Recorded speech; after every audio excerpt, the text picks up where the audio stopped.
एक शाम जंगल के रास्ते से गुजरते समय एक इंसान का चालू मोबाइल फोन घास में गिर गया।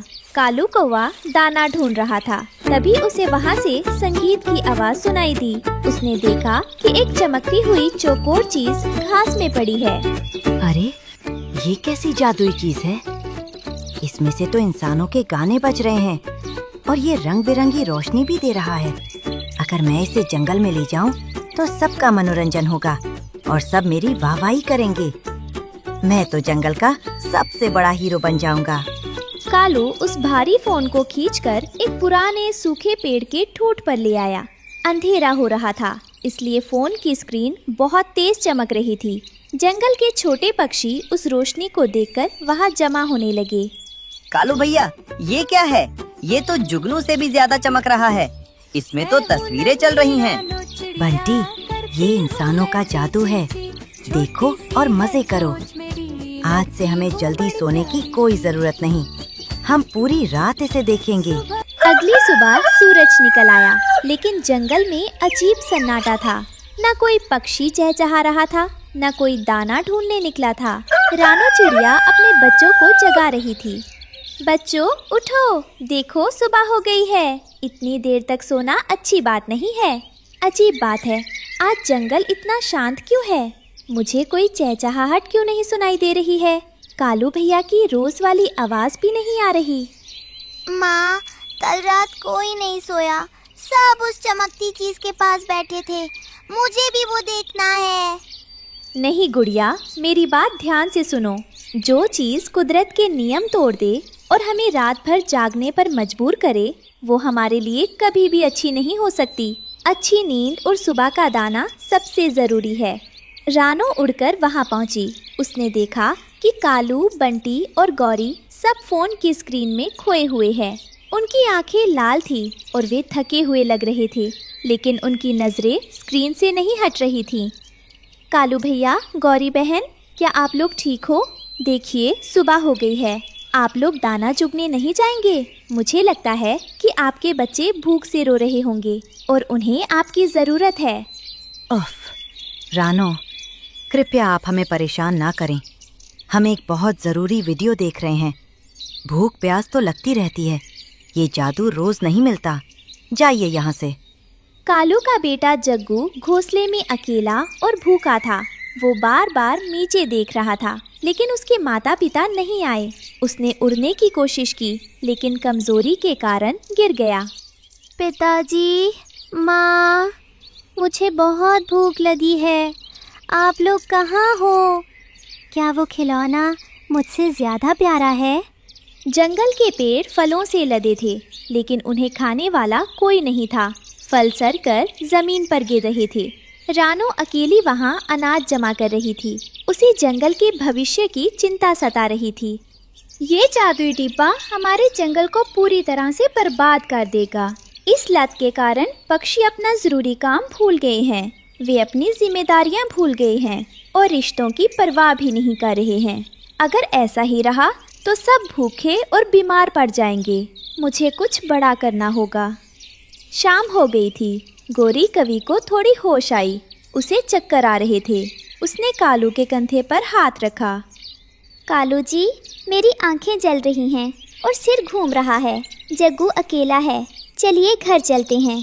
अब और नहीं देखा जाता। गौरी, तुम जाओ अगर जाना है तो। अभी इसमें एक नया गाना बजने वाला है। मैं उसे सुने बिना कहीं नहीं जाऊंगा। तुम कितनी बोरिंग हो।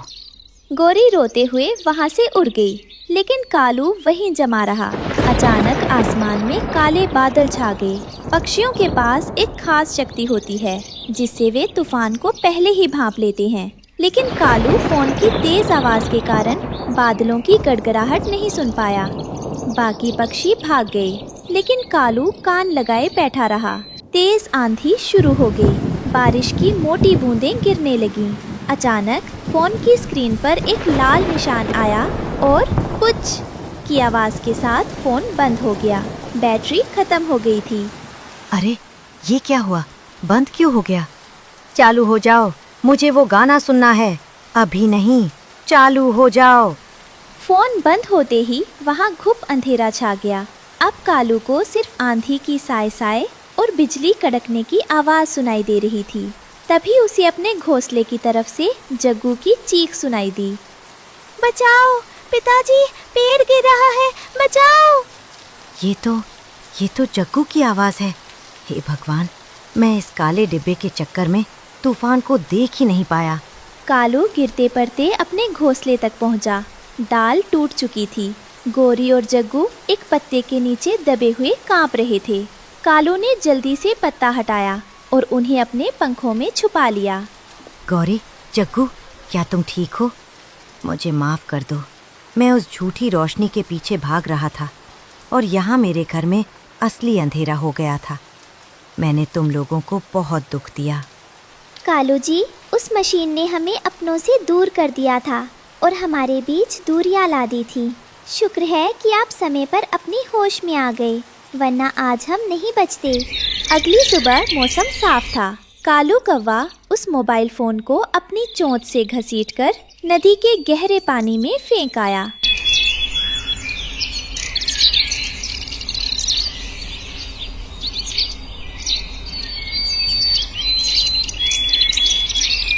उसने रानो और अपने परिवार से माफी मांगी।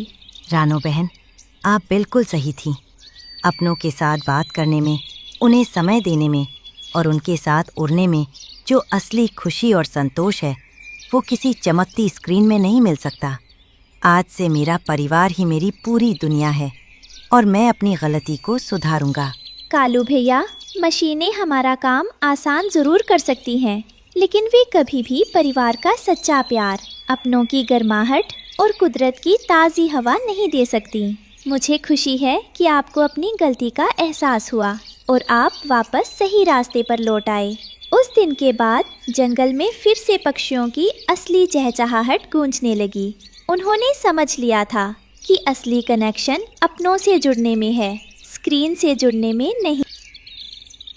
जंगल के एक कोने में टूटी फूटी डाल पर रानो चिड़िया का छोटा सा घोंसला था। आज उसकी आंखों में खुशी के आंसू थे, क्योंकि उसके अंडे से एक नन्ही प्यारी चिड़िया जन्मी थी, टुनटुनी। मेरी प्यारी टुनटुनी, तू मेरी जिंदगी की सबसे बड़ी खुशी है। मैं तुझे हर दुख से बचाऊंगी।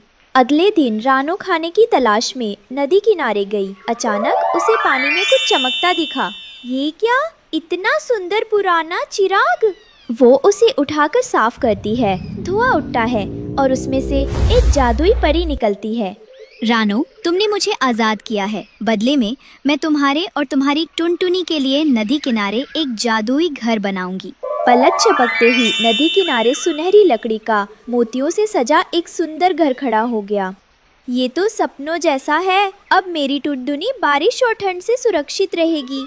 रानो, ये घर सिर्फ ईंट और लकड़ी का नहीं है। इसमें दुआएं, सुरक्षा और जादू भरा है। ये घर हमेशा तुम्हें और तुम्हारी टुनटुनी को हर मुश्किल से बचाएगा। परी बहन, मैंने तो कभी सोचा भी नहीं था कि मेरी किस्मत में ऐसा दिन आएगा। लेकिन याद रखना, ये जादुई चिराग बहुत कीमती है। इसे कभी भी लालचियों के हाथ में मत जाने देना, क्योंकि इस घर का जादू उसी चिराग से जुड़ा है। तुम सच्चे दिल और ईमान से रहोगी तो ये घर तुम्हारे साथ रहेगा, वरना ये लहरों में बह जाएगा।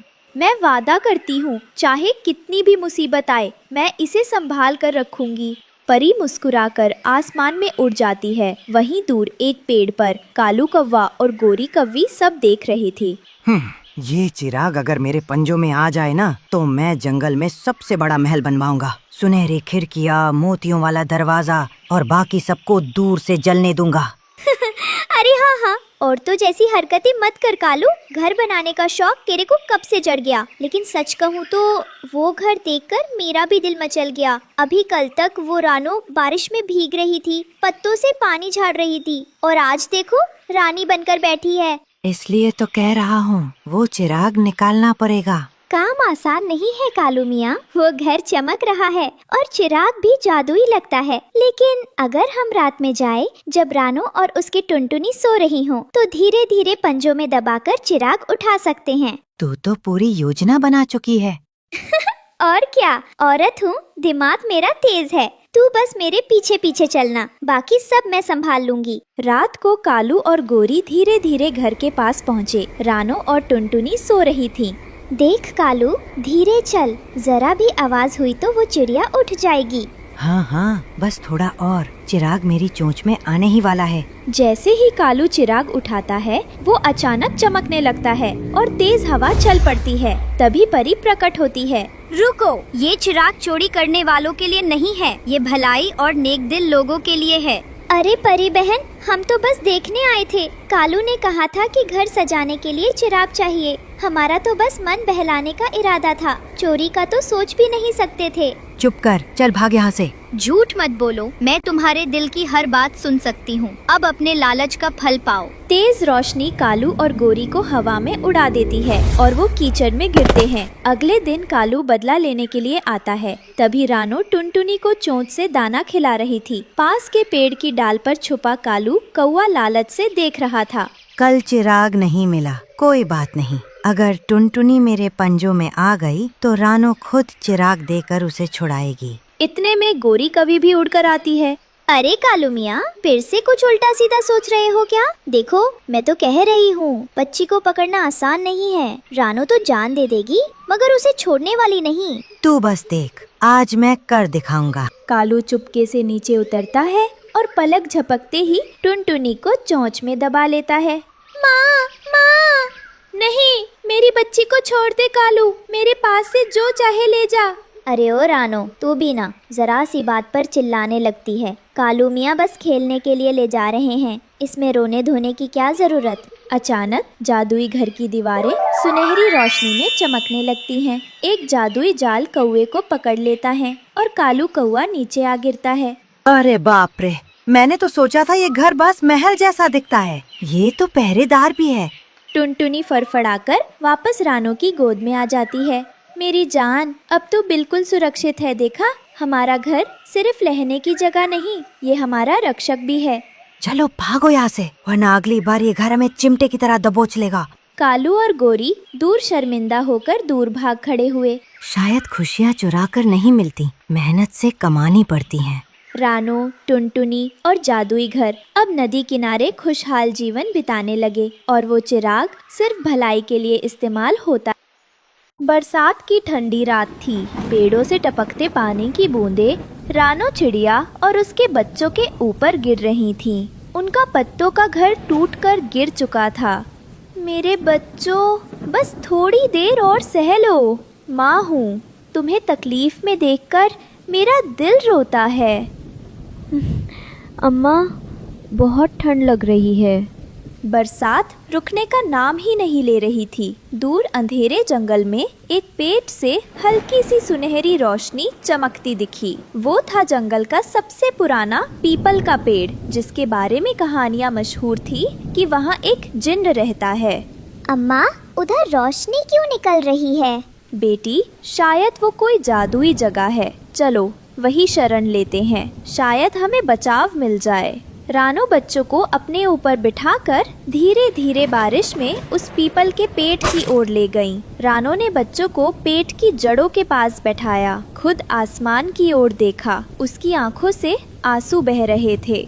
हे खुदा, मेरे बच्चों के लिए एक सुरक्षित घर दे दो। जैसे ही उसकी पुकार गूंजी, बिजली चमकी, आसमान गरजा और अचानक उस पीपल के पेड़ से काला धुआं उठने लगा। धुएं से धीरे धीरे एक विशालकाय जिन्न बाहर आया। कौन है जिसने मुझे बुलाया? मैं हूँ रानो चिड़िया। मेरे बच्चे भूख और ठंड से मर रहे हैं, कृपा करो। तुम्हारा दिल साफ है रानो, तुमने अपने बच्चों के लिए सब सहा है। मैं तुम्हें एक ऐसा घर देता हूँ जो सोने का होगा। उसमें न तूफान घुस पाएगा न बारिश। जिन्न ने अपना हाथ घुमाया, आसमान चमक उठा और पल भर में रानो और उसके बच्चों के सामने एक चमचमाता सोने का घर खड़ा हो गया। वाह अम्मा, हमारा अपना घर। शुक्र है खुदा का, और तुम्हारा भी है जिन्न। दिन बीतते गए। अब रानो और उसके बच्चे उस जादुई सोने के घर में रहने लगे। घर बाहर से ही नहीं बल्कि अंदर से भी अद्भुत था। दीवारें सोने की चमक से दमक रही थीं। रसोई में सोने का चूल्हा था, सोने के बर्तन थे और हर कोने से एक गर्माहट निकलती थी, जैसे घर खुद उन्हें सुरक्षित रखना चाहता था। अम्मा देखो, ये बर्तन भी सोने के हैं। अब हमें खाना बनाने में मजा आएगा। और ये देखो, चूल्हा भी चमचमा रहा है। आज तक सिर्फ दुख देखे थे, अब लगता है खुदा ने हमारी सुन ली। ये घर सिर्फ सोने का नहीं है, ये हमारे सपनों और उम्मीदों का घर है। पास ही एक बड़े नीम के पेड़ पर कालू कौआ और भुल्ला चील रहते थे। उन्होंने रानो चिड़िया का सोने का घर देखा तो उनकी आंखें जलन और लालच से भर गई। हाय रे किस्मत, हम इतने ताकतवर हैं फिर भी खुले आसमान के नीचे सोते हैं और वो गरीब चिड़िया सोने के घर में मजे कर रही है। ये घर हमें चाहिए, हर हाल में चाहिए। सही कहा कालू।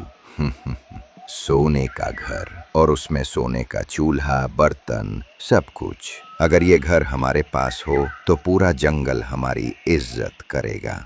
इतने में पास के डाल पर बैठा उनका तीसरा साथी जंगली तोता भी बोल उठा। उसकी बोली बंगाली लहजे वाली टूटी फूटी हिंदी में थी। अरे बाप रे, ये सब देखा तुम लोग? सोना ही सोना। रानो का घर तो पूरा खजाना है। अगर हम लोग इधर हाथ मार दे तो पूरा जंगल हमारा गुलाम हो जाएगा। हाँ तोते, तू सही कह रहा है, लेकिन वो घर जादुई है, उसको तोड़ना आसान नहीं। हमें कोई चाल चलनी होगी। चाल? तो फिर हम क्या करें तोते, तू ही बताना। फिर हमें किसी बड़े जादू की जरूरत है। जादू से ही जादू टूटेगा। वाह तोते, तेरी अकल तो गजब की है। चलो। हार कर वे तीनों पास ही जंगल में रहने वाली जादूगरनी लोमड़ी के पास गए। वो एक काली गुफा में रहती थी। तो तुम्हें रानो चिड़िया का सोने का घर चाहिए, लेकिन बिना काले जादू के वो तुम्हें कभी नहीं मिलेगा। हमें सिखा दो जादूगरनी, हम कुछ भी करने को तैयार हैं। तुम्हें अपने खून की बूंदें इस जादुई पतीले में टपकानी होंगी, तभी ये तुम्हें काले जादू की शक्ति देगा। कालू, भुल्ला और जंगली तोता डर तो गए, लेकिन लालच में उन्होंने ये काम भी कर और लाल लाल धुआं बाहर आने लगा। अरे बाप रे, ये तो पूरा आग लग रहा है। हमको तो डर लग रहा है भाई। चुप, डरोगे तो ताकत नहीं मिलेगी। मंत्र बोलो मेरे साथ। काला धुआं, काला धुआं, काली रात, दो हमें जादू की सौगात। सोने का घर हमारा हो, रानो का नाम निशान मिटा दो। जैसे ही मंत्र पूरा हुआ, कालू की चोंच लोहे जैसी मजबूत हो गई। भुल्ला की आंखें आग की तरह लाल हो गई। जंगली तोते की आवाज से बिजली की करत जैसी गूंज निकलने लगी। अब तो रानो चिड़िया को कोई नहीं बचा सकता। ई बार तो रानो की खैर नहीं, हम लोगन पूरा घरवा तोड़ देंगे। याद रखना, अगर असफल हुए तो ये जादू तुमसे तुम्हारी जान ले लेगा।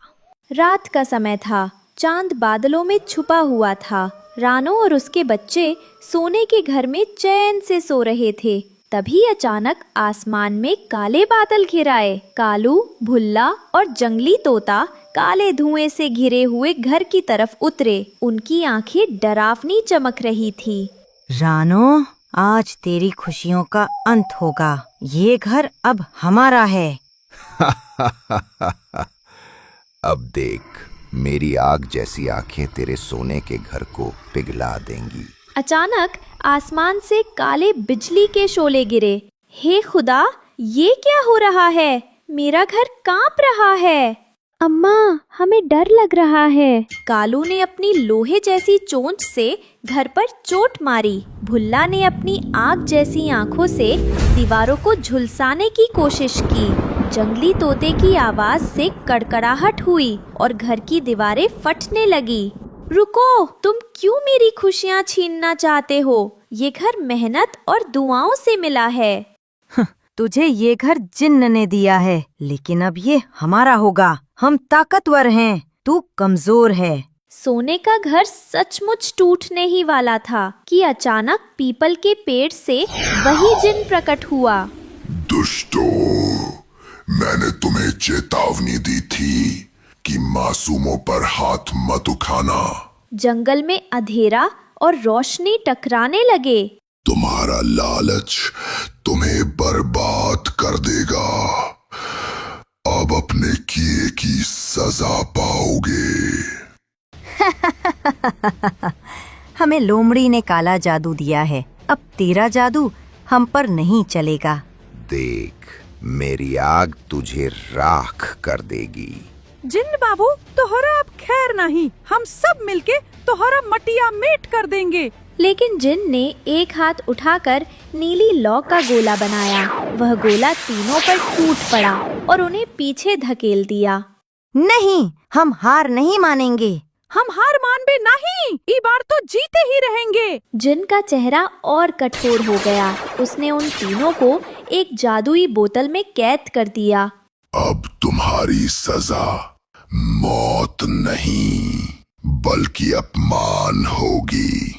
तुम हमेशा भूखे रहोगे और इसी बोतल में कैद रहोगे।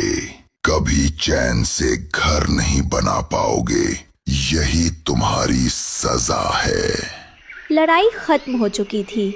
आसमान में चांद निकल आया और उसकी चांदी सोने के घर पर चमक रही थी। रानो और उसके बच्चे कांपते हुए जिन की तरफ देख रहे थे। जिन बाबा, आपने हमें बचा लिया। अगर आप ना होते तो मेरा सब कुछ लुट जाता। जिन मुस्कुराया और धीरे धीरे धुएं में बदलकर गायब हो गया। गहरे जंगल के एक पुराने पेड़ पर रहती थी रानो चिड़िया। वह बहुत गरीब और बेसहारा थी। ना कोई साथी था, ना ही मददगार। उसका छोटा सा घोंसला पत्तों और तिनकों से बना हुआ था और ऊपर से जंगल में हर रोज आती बारिश और तूफान ने उसकी जिंदगी और मुश्किल बना दी थी। रानो अपने घोंसले में बैठी थी। बाहर बारिश हो रही थी। हे भगवान, ये बरसात तो जैसे थमती ही नहीं। हर रात तूफान मुझे डराता है, मगर मैं हार नहीं मानूंगी। मैं एक माँ बनना चाहती हूँ। अगले दिन जब वो दाना लेकर घोंसले में वापस आती हैं, तब वो 2 अंडे देती है। हे भगवान, ये तो चमत्कार है। मेरे 2 नन्हे अंडे, मेरी जिंदगी की सबसे प्यारी नेमतें। इतनी ठंड, इतनी बारिश, इतना अकेलापन, और अब मेरी गोद खाली नहीं रहेगी। वह धीरे धीरे अंडों को सहलाती है। आंखों में ममता छलक रही थी। अब मैं अकेली नहीं हूँ। अब ये घोंसला सिर्फ तिनकों से नहीं, प्यार से भरा है। मैं वादा करती हूँ, मैं तुम्हारी सबसे बहादुर माँ बनूंगी। तुम्हारी रक्षा करूंगी, तुम्हारा इंतजार करूंगी।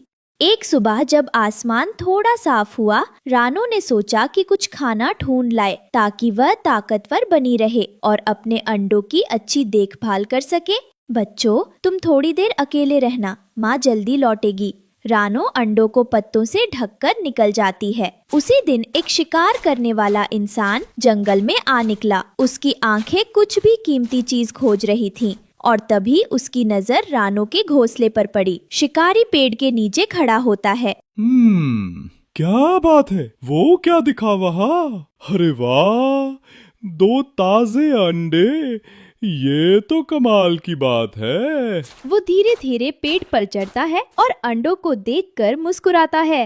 इनसे तो अच्छा मुनाफा हो जाएगा। जंगल में भी खजाने छुपे होते हैं। वो अंडे चुरा कर बैग में डालता है और वहाँ से चला जाता है। लेकिन शिकारी की ये हरकत किसी की नजरों से नहीं बची थी। एक तेज तर्रार और समझदार लोमड़ी जो पास की झाड़ियों में थी, सब देख रही थी। ये इंसान जंगल की शांति को लूटने आया है। ये क्या समझता है कि हम जानवरों की ममता कोई चीज नहीं? वो अंडे जिनके लिए वो चिड़िया महीनों से बारिश, तूफान, भूख और अकेलेपन से लड़ रही है, उसके लिए वो सिर्फ अंडे नहीं, उसकी सांसें हैं, उसका सपना है, उसकी दुनिया है। नहीं, मैं इस अन्याय को चुपचाप नहीं देख सकती। मैं जानती हूँ माँ क्या होती है। उसकी ममता को लूटने वाला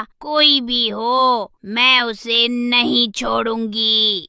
लोमड़ी चुपचाप निकलती है और शिकारी का पीछा करती है। कई कदम चलने के बाद शिकारी एक पत्थर से टेट लगाकर आराम करने लगा और जल्द ही उसे नींद आ गई। आज का शिकार तो बड़ा काम का निकला।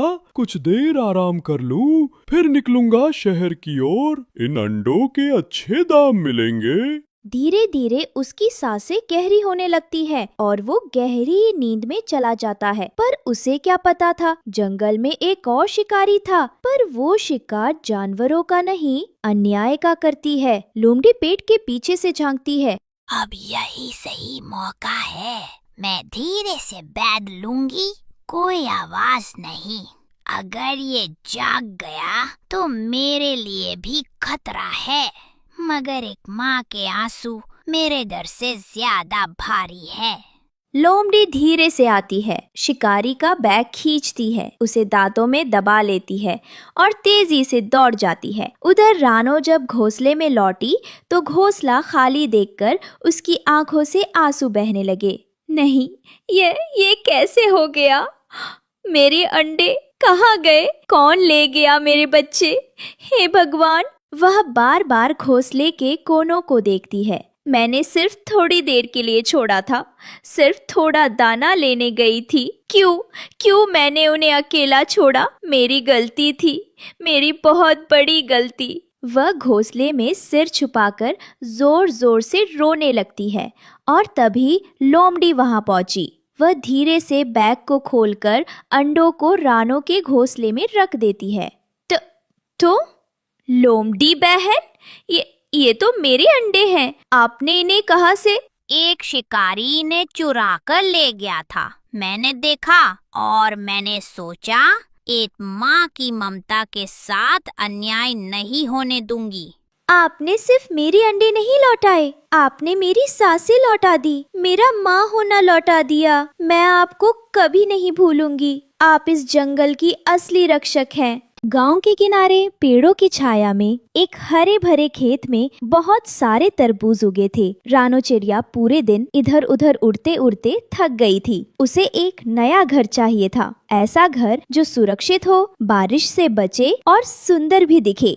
वाह, ये तरबूज कितना बड़ा और हरा है। अगर मैं इसके अंदर घर बना लूं तो ना कोई बिल्ली मुझे पकड़ पाएगी, ना बारिश अंदर आएगी। यही मैं अपना नया घर बनाऊंगी। रानो ने अपनी छोटी सी चोंच से तरबूज पर धीरे धीरे चोंच मारकर एक गोल छेद बनाया। फिर अंदर जाकर बीज निकाल दिए और मुलायम पत्ते बिछाकर उसे आरामदायक घोंसला बना लिया। पास ही एक खरगोश पत्ते चरते चरते आया और तरबूज में छेद देखकर चौंक गया। अरे, ये तो तरबूज है, लेकिन इसमें कौन रह रहा है? नमस्ते खरगोश भाई, ये मेरा नया घर है।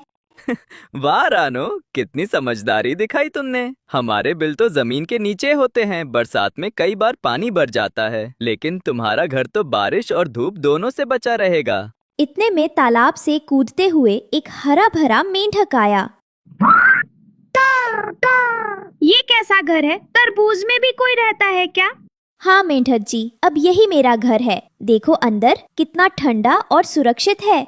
सही कहा, मेरे तो तालाब में रहते रहते कई बार सांप पीछा कर लेते हैं। तुम्हारा घर तो सच में किला है। तभी पेड़ की टहनी पर बैठा मिट्ठू तोता नीचे उड़कर आया। उसकी बोली बहुत मीठी थी और सब जानवर उसे इसी वजह से मिट्ठू कहते थे। रानो, तुम्हारा घर तो सचमुच अनोखा है। मैंने बहुत घोंसले देखे हैं, पेड़ पर, दीवार की दरारों में, छत पर, लेकिन तरबूज में तो पहली बार देखा। मुझे पता है मिट्ठू, जंगल में हर चिड़िया पेड़ों पर घोंसला बनाती है, लेकिन मैंने सोचा कुछ अलग करना चाहिए। तरबूज मोटा, ठंडा और मीठा भी है, अंदर गर्मी नहीं लगेगी। वाह, बिल्कुल सही। मैं भी तुम्हारे साथ रहना चाहता हूँ। क्या मुझे दोस्त की तरह तुम्हारे घर में आने की इजाजत है? बिल्कुल, घर में सबका स्वागत है। खरगोश कान खड़े करके बोला। तो रानो, क्या मैं कभी कभी तुम्हारे तरबूज के घर के पास बैठकर आराम कर सकता हूँ? मैं तुम्हारे घर की रखवाली भी करूँगा।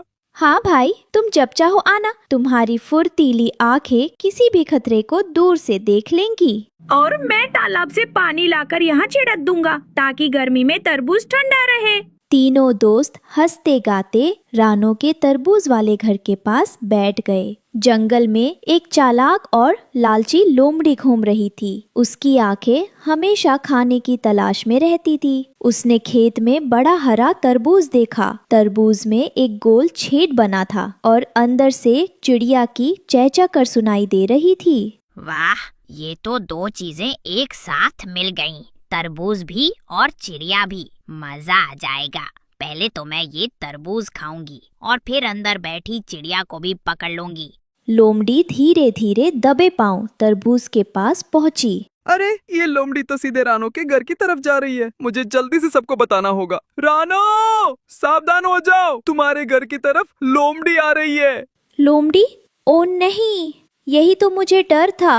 रानो ने अपनी चतुराई दिखाई। उसने तरबूज के चारों तरफ पत्तों और कांटों की सुरक्षा बनाई।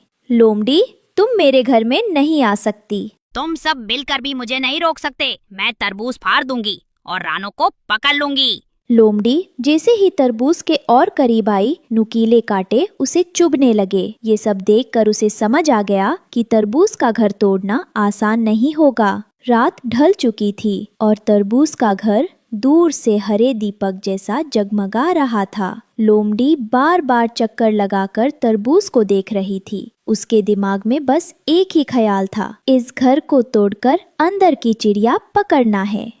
अब देखो, मैंने जूते पहन लिए। ना कोई खरगोश मुझे रोकेगा, ना कोई तोता, और ना ही ये कांटे। आज मैं चुपचाप तरबूज फाड़ डालूंगी।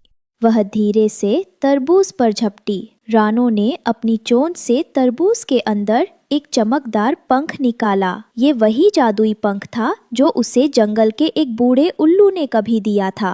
रानो, ये पंख सिर्फ मेघबिल चिड़िया के पास रह सकता है। जब कोई बड़ा खतरा आएगा तो इसे हिलाना, इससे रोशनी और ताकत निकलेगी। रानो ने पंख को हिलाया और अचानक तरबूज के छेद से नीली सी चमकदार रोशनी बाहर निकली। ये क्या है? मेरी आंखें जल रही हैं। तभी खरगोश उछलकर बाहर आया। लोमड़ी, ये रानो का घर है, तू उसे छू भी नहीं सकती। मेंढक भी तालाब से कूदता हुआ आया और टर टर करने लगा। लोमड़ी, भाग जा यहाँ से, वरना अच्छा नहीं होगा। अगर हम सब साथ हैं तो कोई भी हमें हरा नहीं सकता। चुप रहो, मैं किसी की नहीं सुनूंगी। ये तरबूज आज मेरा होगा। लोमड़ी ने फिर तरबूज पर हमला किया, लेकिन उसी समय रानो ने जादुई पंख को जोर से हिलाया। पंख से एक तेज हवा का झोंका निकला और लोमड़ी दूर जाकर कांटों की झाड़ी में गिर पड़ी। ये कांटे! ये चिड़िया इतनी ताकतवर कैसे हो गई? लोमड़ी हाफते हाफते वहाँ से भाग गई। जंगल के सभी दोस्त खुशी से चहचहाने लगे। वाह रानो, तुमने तो लोमड़ी को मजा चखा दिया। तुम्हारा घर सच में जादुई किला है और हमने देखा कि मिलजुल कर कोई भी दुश्मन हार सकता है। डर डर, अब लोमड़ी हमें छेड़ने से पहले 10 बार सोचेगी। लोमड़ी हार कर कांटों से निकली, लेकिन पूरी तरह हारी नहीं थी। मुझे अकेले लड़ना भारी पड़ रहा है। अब मुझे अपने सहायक को बुलाना होगा। अगले दिन सुबह तरबूज के घर के पास सभी दोस्त आराम कर रहे थे। तभी दूर से पंखों की सरसराहट सुनाई दी। अरे, ये कौन है? बहुत बड़ा पक्षी लग रहा है। डर डर, कहीं ये लोमड़ी का साथी तो नहीं? धीरे धीरे एक बड़े पंखों वाला बड़ा तोता उड़ता हुआ आया। उसके गले में लाल निशान था और आंखों में चमक। ये आ गया मेरा सहायक, जंगली तोता। अब रानो को कोई नहीं बचा सकता। चिड़िया, अगर समझदारी है तो इस तरबूज को छोड़ दो और कहीं और चली जाओ, वरना तुम्हें पछताना पड़ेगा। रानो शांत रही। उसने गौर से उस तोते को देखा। उसकी बोली, उसका चेहरा कुछ तो जाना पहचाना सा लगा। ये आवाज, क्या तुम वही हो मिट्ठू, मेरा बचपन का दोस्त? रानो, तुमने मुझे पहचान लिया?